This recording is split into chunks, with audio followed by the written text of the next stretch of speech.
na ilha de Patmos, o apóstolo João teve a revelação do livro de Apocalipse, que são as coisas do fim. Deus, ele não deixaria a sua igreja sem saber dos acontecimentos futuros. Para isso, Deus revelou ali a João na ilha de Patmos as coisas do fim. Então, a vinda de Jesus Cristo, ela se dará, por sua vez, de forma em que muitos estarão desapercebidos, muitos estarão, por sua vez, se embriagando, muitos estarão em pecado.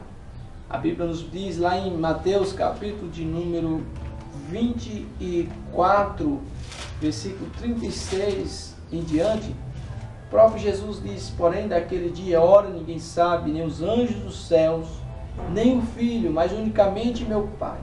E como foi nos dias de Noé, assim será também a vinda do Filho do Homem. Porquanto, assim como nos dias anteriores ao dilúvio, comiam, bebiam, casavam e davam-se em casamento, até o dia em que Noé entrou na arca. E não perceberam até que veio o dilúvio e os levou a todos. Assim será também a vinda do Filho do Homem. Então, estando dois no campo, será levado um e deixado o outro. Estando duas moendo no moinho, será levada uma e deixada a outra. Então, podemos perceber, irmãos, aqui, nessa palavra, em Mateus 24, 36 ao 41, fala bem claramente sobre o dia da vinda do Senhor Jesus Cristo. Dia com D maiúsculo, né, se refere à vinda do Senhor Jesus Cristo. E esse dia vai ser, para muitos, um dia de tristeza, né, que estarão nas bebedeiras, nos bares, nos prostíbulos, muitos que estão amando mais o mundo, o dinheiro, as coisas materiais, a carne, do que as coisas de Deus. Jesus Cristo, ele disse: mais buscai primeiro o reino de Deus e a sua justiça. E infelizmente muitos não estão querendo dar crédito à palavra do Senhor.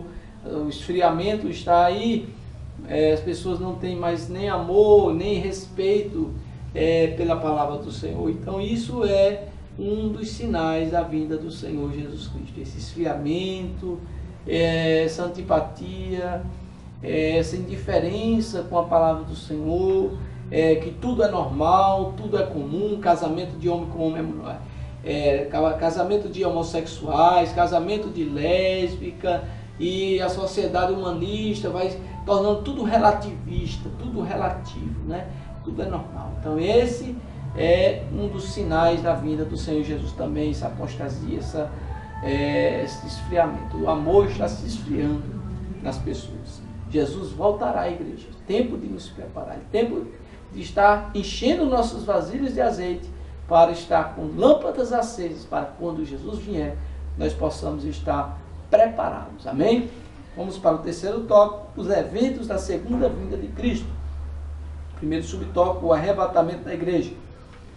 É o rapto dos santos da terra, um acontecimento global e simultâneo em todo o planeta. A profecia contempla até os fusos horários, pois uns estarão dormindo à noite e outros trabalhando nesse exato momento. Lucas 17, versículo 34 ao 36. Esse evento será inesperado, algo rápido, em fração de segundo, invisível aos olhos humanos. Um momento, no abrir e fechar de olhos, ao ressoar da última trombeta. A trombeta soará, os mortos ressuscitarão incorruptíveis, e nós seremos transformados. 1 Coríntios 15, 52. Os mortos salvos, os que dormiram em Cristo, ressuscitarão primeiro. 1 Tessalonicenses 4,16. Em seguida, nós, os crentes em Jesus, que estivermos vivos, nessa ocasião, com o corpo corruptível, já revestido da incorruptibilidade, quando aquilo que é mortal estiver revestido da imortalidade. 1 Coríntios 15, 53. Seremos arrebatados da terra para encontro com o Senhor Jesus nas nuvens. 1 Tessalonicenses 4, versículos 16 e 17. Essa é a primeira fase da segunda vinda de Cristo. É a esperança da igreja. Filipenses 3, versículo 21. Então, aquilo que é corruptível se revestirá de incorruptibilidade. Aquilo que é mortal será revestido de imortalidade. Nenhum de nós poderemos entrar no céu, no seio de Abraão, com esta carne corrupta, essa carne que ainda a semente do pecado está impregnada nela. Porque a Bíblia nos diz, irmãos, que nem carne nem sangue pode entrar no céu. Então Deus vai transformar o nosso corpo pecador num corpo glorioso, num corpo igual aos corpos dos anjos. e assim nós estaremos para sempre com o Senhor nas nuvens, na glória, no seio de Abraão, na Nova Jerusalém, para sempre com o Senhor. Estaremos livres de toda a guerra espiritual que estamos aqui travando nessa terra. Não é, irmãos? Estamos lutando ainda contra os principados, as potestades, as hostes da maldade, principalmente aquele que está envolvido na obra do Senhor.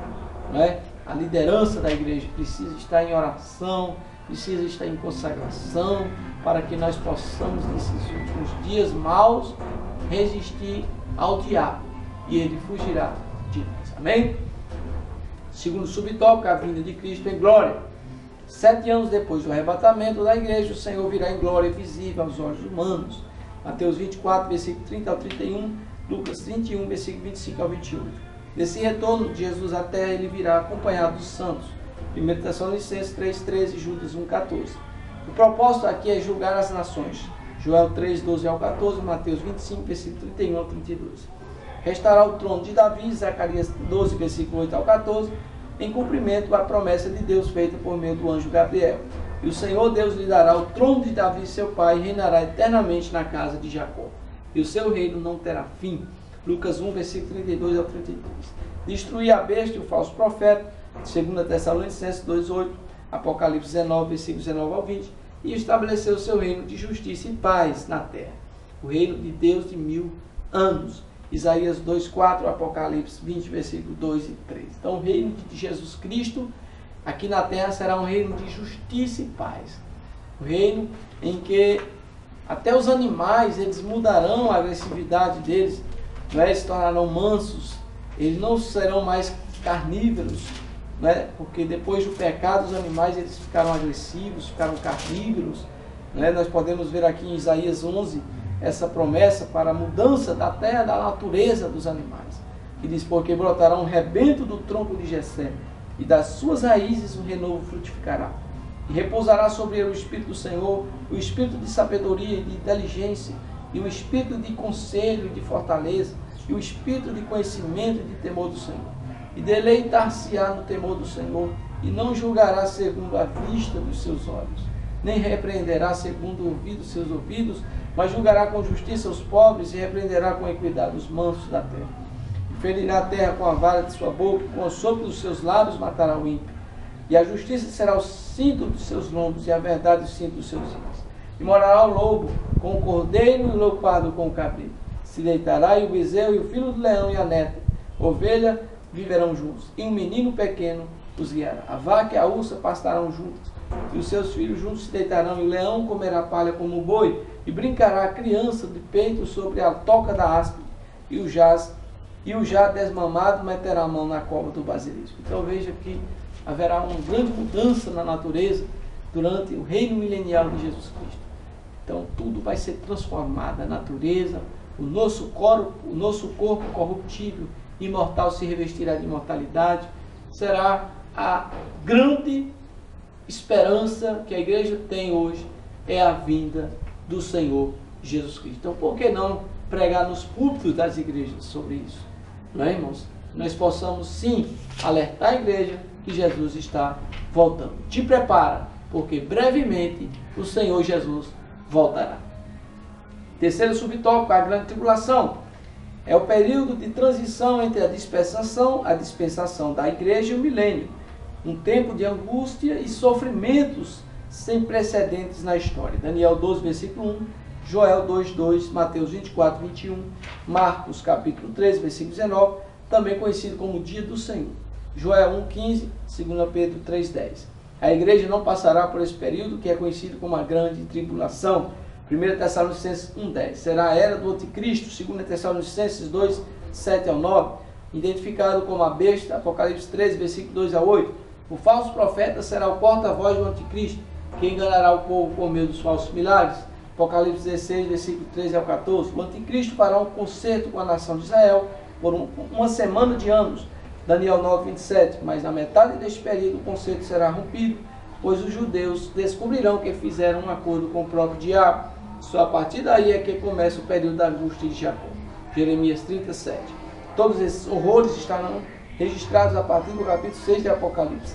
Este período foi determinado por Deus para fazer justiça contra a rebelião dos moradores da terra e para preparar a nação de Israel para o encontro com o Senhor, o seu Messias. Amós 4:2.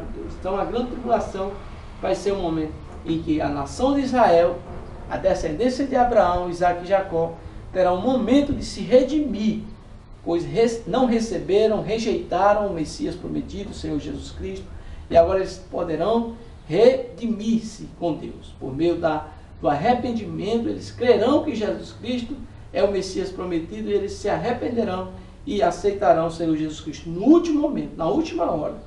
Não é, irmãos? Infelizmente, muitos só vão deixar para a última hora. Mas o Senhor Jesus está te chamando para que você aceite enquanto é tempo, pois estamos nos últimos dias da igreja na terra. E também devemos enfatizar aqui também que esse período de grande tribulação vai ser um período dividido em 3 anos e meio de paz e segurança e 3 anos e meio de grande tribulação. Esses 3 anos e meio de paz e segurança, o anticristo ele firmará um acordo com a nação de Israel. Depois destes 3 anos e meio, o anticristo romperá o acordo e decretará, por sua vez, ser inimigo de Israel, inimigo de Deus, inimigo da nação que veio Abraão, Isaque e Jacó. E aí será um momento em que eles se redimirão com o Senhor e Deus irá fazer justiça na terra nesse período de 3 anos e meio da grande tribulação. A Bíblia diz que os corpos celestes cairão, não é? O sol escurecerá, a lua não dará mais sua luz. Então vai ser um momento de juízo de Deus na terra com aqueles que não receberam